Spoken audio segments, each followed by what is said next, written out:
Okay, so you probably saw the news yesterday, May 5th. It's something. Oh, yeah. President Trump's announcement about Alcatraz definitely caught my eye. Right. Wants to bring it back as a federal prison. And not just any prison. For America's most ruthless and violent offenders. That was the quote, wasn't it? Exactly. And substantially enlarged and rebuilt for the dregs of society, a symbol of law, order, and justice.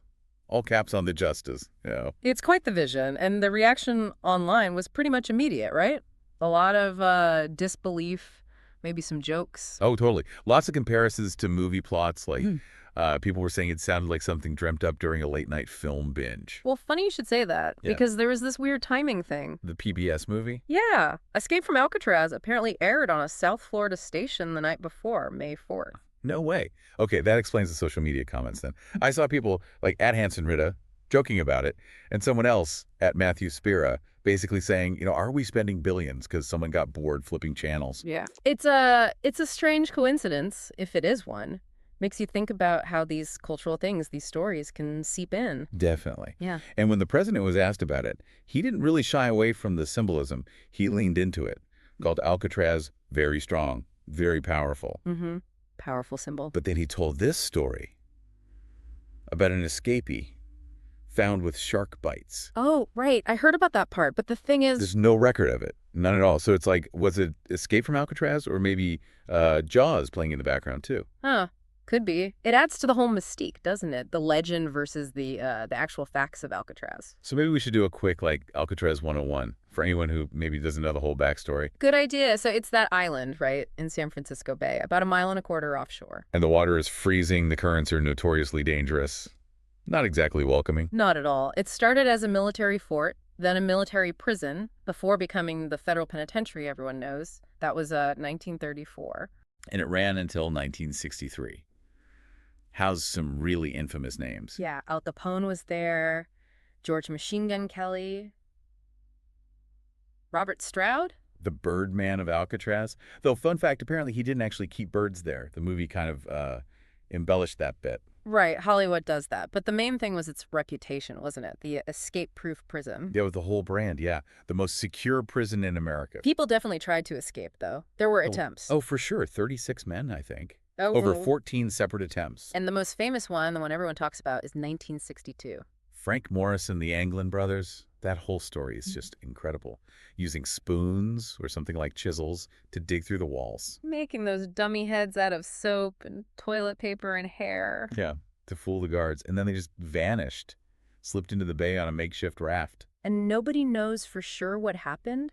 Did they drown in the cold water? That's what the FBI concluded, most likely. Or did they somehow make it? Escape to South America, maybe. It's this enduring mystery, which, adds to the whole Alcatraz legend. But the reason it closed in 63, it wasn't because of escapes, was it? It wasn't a security failure? No, not at all. It was money. Pure and simple. Right. It was just incredibly expensive to run. Like 3 times more expensive than other federal prisons at the time. Think of it, everything had to be shipped over on barges. Food, water, fuel, supplies, everything. Plus the salt air, constant corrosion, buildings falling apart. Exactly. By 1962, they were looking at a repair bill of around $5 million, which sounds like a lot. But today, that's something like $53 million. Wow. So Attorney General Robert Kennedy looked at the numbers and basically said, nope, it's cheaper to build new prisons. Pretty much. End of an era for Alcatraz as a prison. And since then, it's had this whole other life. It really has. There was the Native American occupation in 1969, which is a hugely important part of its history. A landmark moment. And now, it's run by the National Park Service. It's a National Historic Landmark. And a massive tourist attraction, right? Like over 1 million people visit every year. Yeah, 1.4 million. It's gone from this, maximum security nightmare to basically an Instagram hotspot. It's quite a transformation. So that's the Alcatraz we have today. Historic site, tourist magnet, and now this proposal to turn it back into a supermax prison. Right. Back to housing the most ruthless and violent offenders. The idea seems to be partly about deterrence, creating this really tough symbol. And partly a response, it sounds like, to judges perceived as being too soft, especially on deportation cases. Yeah, it ties into that broader tough on crime rhetoric. Send a message. And it seems like the Bureau of Prisons and the Justice Department were initially quite receptive, talking about an immediate assessment. They were, which is interesting. But then you start looking at the practical side of things, and honestly, the whole idea starts to feel a bit shaky. Shaky how? Cost again. Oh, hugely. Remember why it closed? Yeah. It was a money pit then. Right. And now. There's already a $63.6 million National Park Service project underway just to keep the existing buildings stable for tourists. Seismic repairs, things like that, due to finish in 2027. Okay, so that's just basic maintenance for visitors to make it a modern, secure prison. Experts are talking billions. Billions with a B.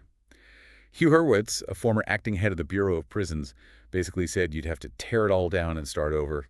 The buildings are dilapidated, no modern security.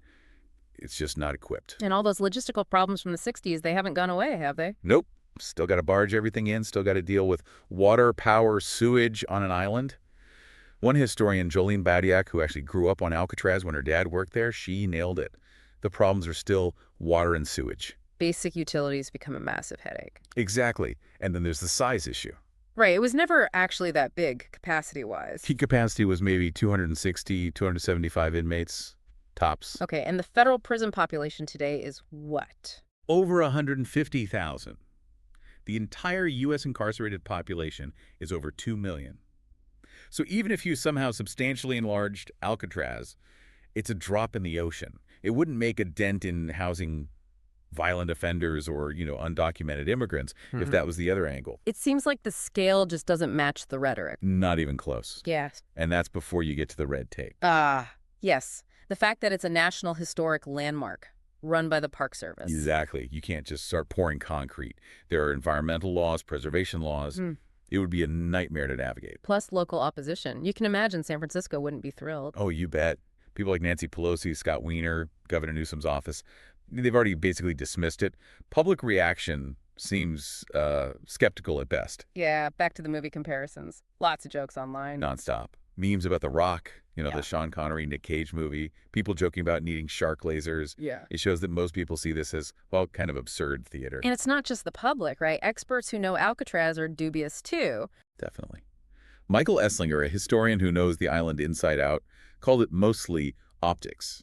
Said it makes no economic sense. And I saw a law professor, Gabriel Jack Chin, saying it's just not realistic at all. There's this huge gap between the tough image of Alcatraz and the reality of running a modern prison there. Right. It's more myth than practical solution.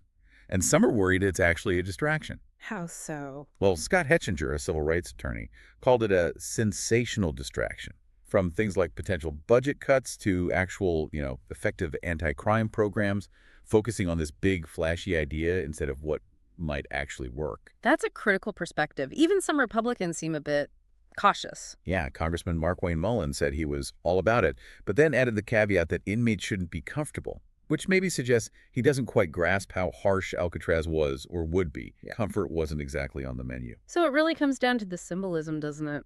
Seems like it. Alcatraz has this powerful, almost mythical status.